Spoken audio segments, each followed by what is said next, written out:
Hey there, Space Cats. Welcome to the Halloween episode of the Black Hole podcast. That's right, it's Halloween.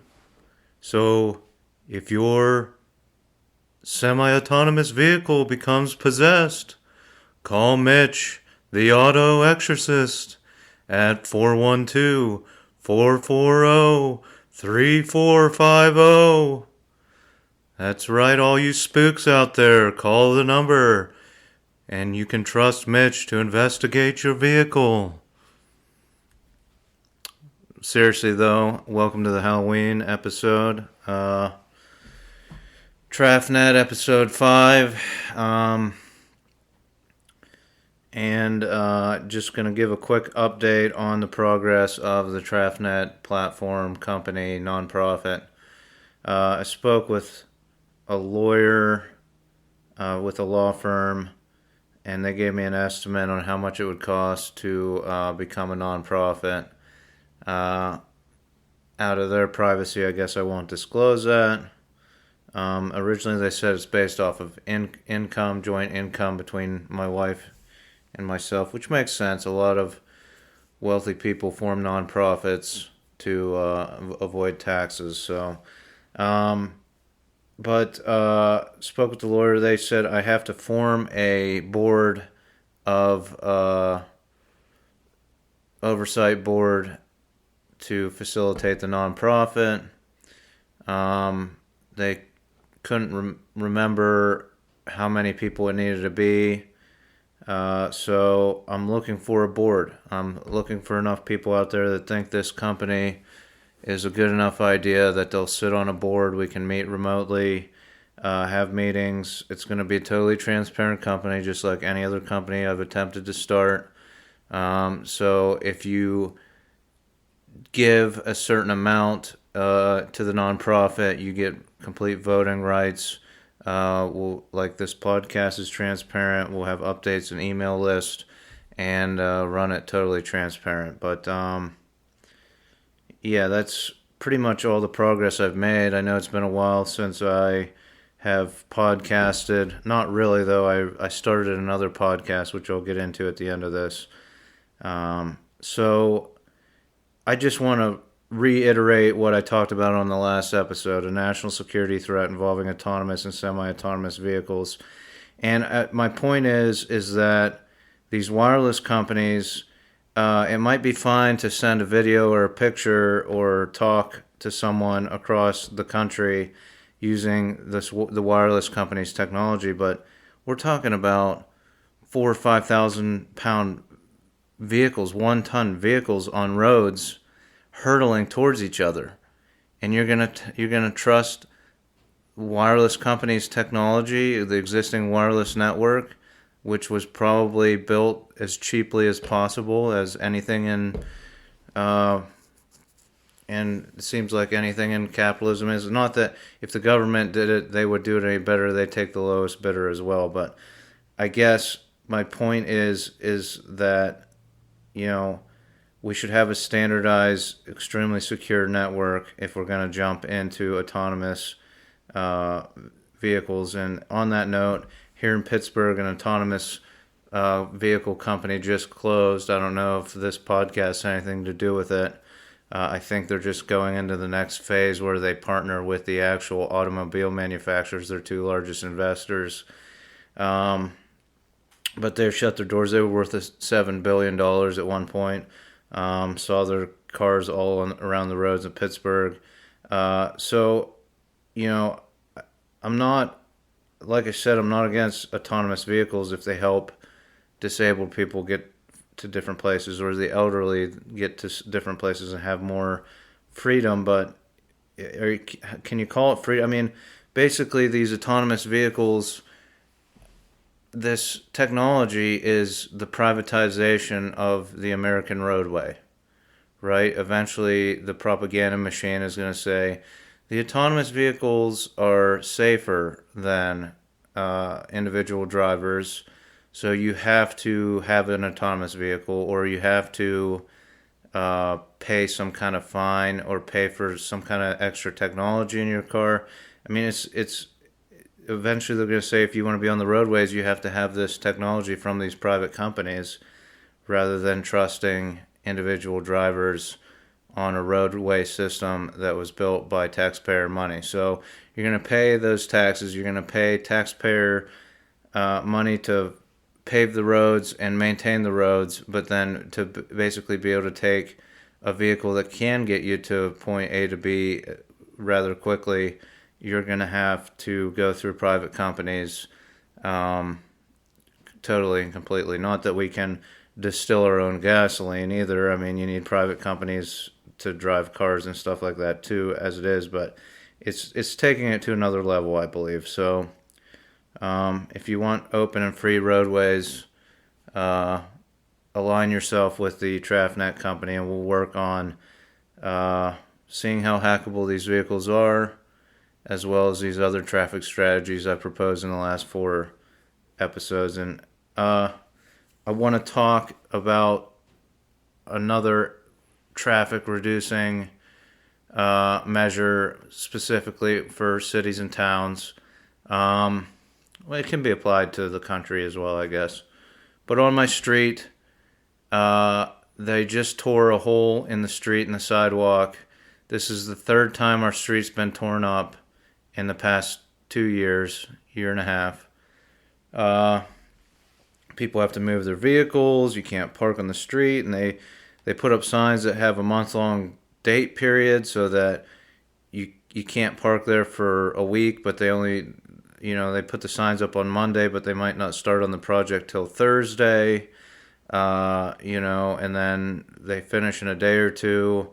But, it's kind of a pain in the butt, and I think it could just be so much more organized. And I've expressed this on multiple platforms, how this could become more organized. What it is, there's gas line issues. They're upgrading the gas lines under the streets to the individual houses. And there's lead pipe issues here in Pittsburgh, where a lot of houses have lead lines going into them, and they're getting replaced slowly through different programs. The city's not doing a blanket replacement. They might speed it up a little bit more now that they have this infrastructure money, but like my house has a lead line going into it, and we haven't replaced it yet, and I feel bad going and replacing it and getting the street ripped up again, and that's why I say it could be so much more organized. That's why I should have a platform, some kind of a online platform, because we would organize things so much better and use technology so much better, I feel. But you have the Nextdoor app, and that's just kind of it's based on your address. It's like a social media platform, but you input your address and it kind of maps out everybody that's in the neighborhood. Also, I think Facebook had a neighborhood aspect to their platform. I haven't tried it yet. I don't know if that took off or if it's still going. Either of these platforms, here's my idea. You allow a street, like my street's like 200 yards long, 150 yards long maybe. You allow that street, the people to organize using the platform, and every homeowner on this street, every landlord anybody that owns a building on the street, they can make an offer. They can say, I will give $200 towards replacing my lead line, my lead water line.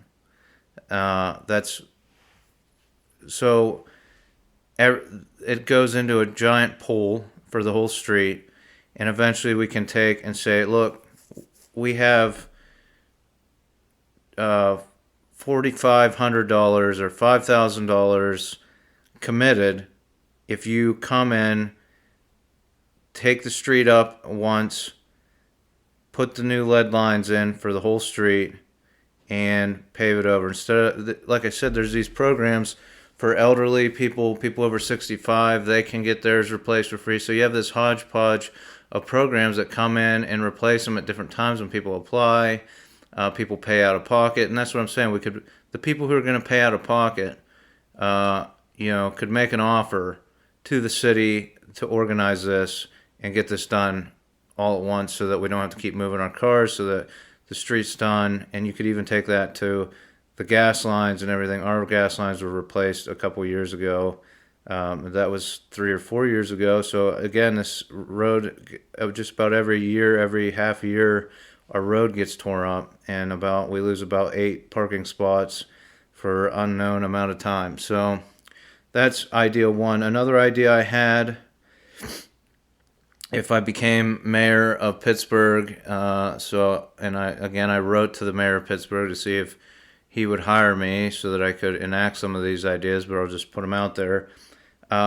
We should have a parking valet task force that works hand in hand with construction companies that are tearing up streets, and also works with the Pittsburgh Parking Authority, the parking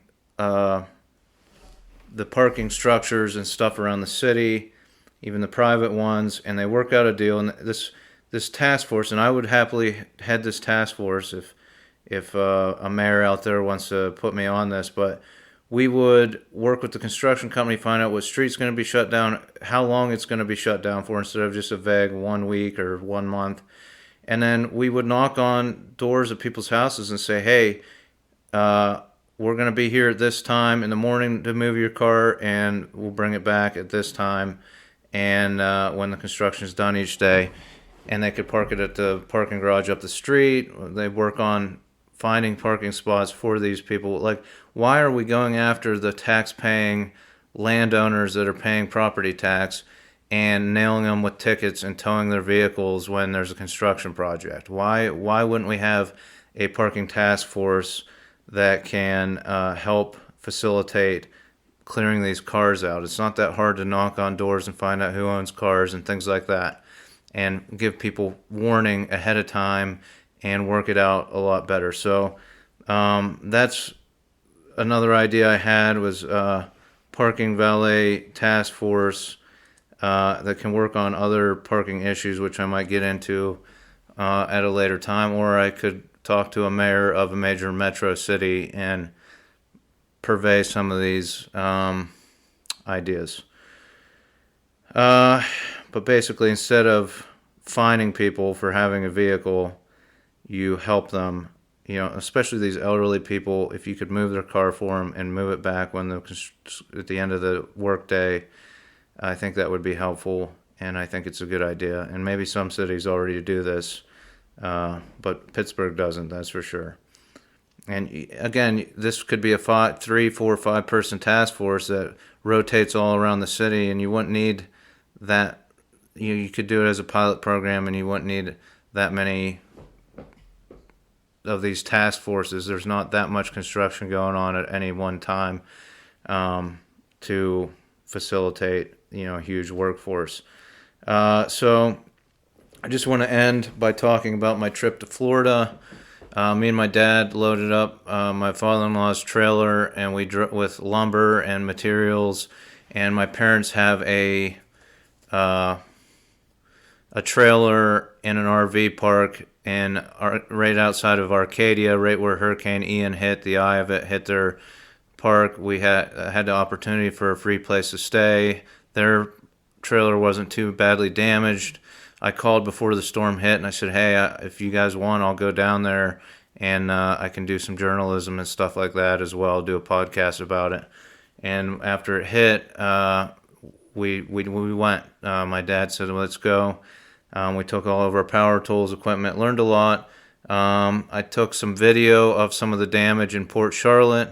I took that video, and I set all 6 episodes of the 15 minutes per episode podcast. It's called Hurryin' to Florida. That's HURR-IEAN,